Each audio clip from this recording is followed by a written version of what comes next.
presentation.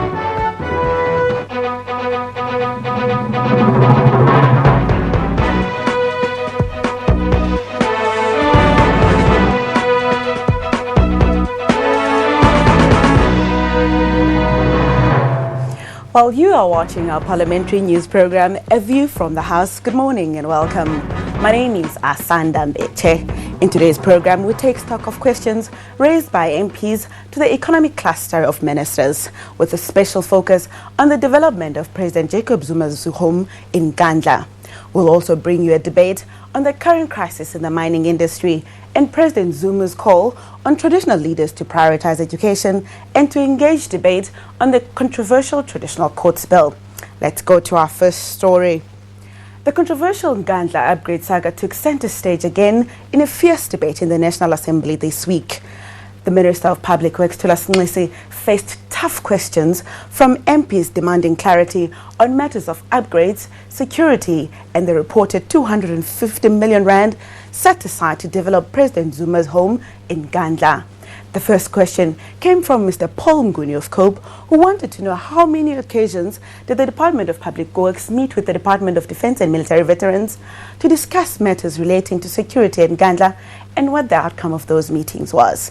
Minister Nxesi said his department, the South African Police Service, and the Department of Defense are meeting on a continuous basis to discuss matters relating to the implementation of security measures at both state facilities and private accommodation of members of the executive. COPE MP Paul Mnguni had a follow-up question for Minister Nxesi. Will the minister please indicate whether the building of an underground bunker at the private residence is warranted in terms of any real or perceived imminent threat that South Africans should reasonably be aware of? Secondly, what a multitude of bedrooms will add to the security of the president at the private residence situated on the communal property to which neither the president nor the state has any title? The implication of this in terms of irregular expenditure during the next year's audit, has the minister considered that? The honorable member must not rely on propaganda in the papers, but rely on what we say as a department responsible. That one, Order, members. relating to the private housing, the Department of Public Works does not engage into that and has never engaged into that. But what I can tell you is that relating to the issue which you're asking of the bunkers as part of the security measures, Public Works cannot comment on that. The Department of Public Works spends 230 million rand on measures like bulletproof windows, an underground bunker and a helipad for one person, while classrooms, hospitals and police stations are collapsing. The question is, Minister, why is the safety of one person worth more than the education, health and safety of millions of ordinary and poor South African citizens? I do not know where Honorable Dreyer gets this figure, because Public Works has not given this particular figure. Secondly, the issue of risk assessment is not done by Public Works, it's defense and the security cluster, then we implement. It depends on what they recommend on the head of the state. Thank you. I just want to know from the minister whether this kind of security service that he is providing to the incumbent president is also available to the previous presidents. In all the first citizens or presidents, same assessments are done by the security departments and they come to conclusion what must be implemented. It's very interesting. People have never asked questions in relation to the previous ones, but on this one they are asking questions. So in all of them it is done and then the Public Works implements.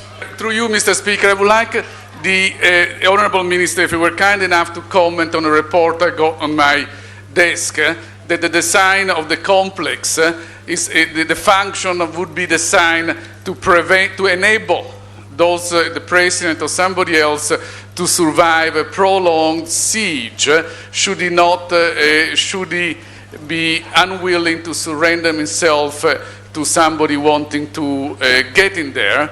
And if that is the design, because from a threat point of view, it doesn't seem, at least in the report I received, that is designed specifically to resist terrorist attack, but it seems to be designed for the purpose of maintaining long-term sustainability of those living there under a condition of siege. Is that the intent? And that's the first thing I'd like you to comment. The second thing, we are all very puzzled about this constant resorting to classification and secrecy. We understand that under the existing secrecy laws, as unconstitutional and ineffective as they may be, secrecy is an option by government. Why not waiving secrecy on a matter of public interest? With due respect, I didn't understand the first question.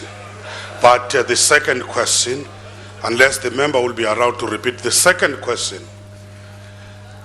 if you're talking about the security matters, that does not belong to me, it belongs to the security cluster. Well, the Minister of Transport, Ben Martins, also came under fire from opposition benches with regard to budgeting, construction and maintenance of roads leading to Nkandla village. In a response to a question from Ian Ollis of the DA, Minister Ben Martins said the KwaZulu-Natal Provincial Department of Transport is responsible for budgeting, planning, design, construction, upgrade and maintenance of roads under its jurisdiction. Mr. Ollis and MPs from opposition benches had follow-up questions to the Minister of Transport. Minister, you know, we're all quite sure that the roads to Nkandla are paved with good intentions. Our problem is, however, why those roads were prioritized when there are many other roads in South Africa and in KZN that have not been upgraded. My colleague sitting here, for example, lives in Ventersdorp, and the roads there are in a shocking condition, and we don't see the department rushing there to resurface those roads. There are roads all over KZN where children have to cross rivers because the bridge hasn't been built. But those roads are not prioritized, and yet the minister stands here today and tells us he will not investigate what KZN used to prioritize the roads to the doorstep of the president's private home. Will the minister tell us why he won't even investigate why those roads to Nkandla were built? We have a structure that's composed of the ministry at the national level and also MECs at a provincial level.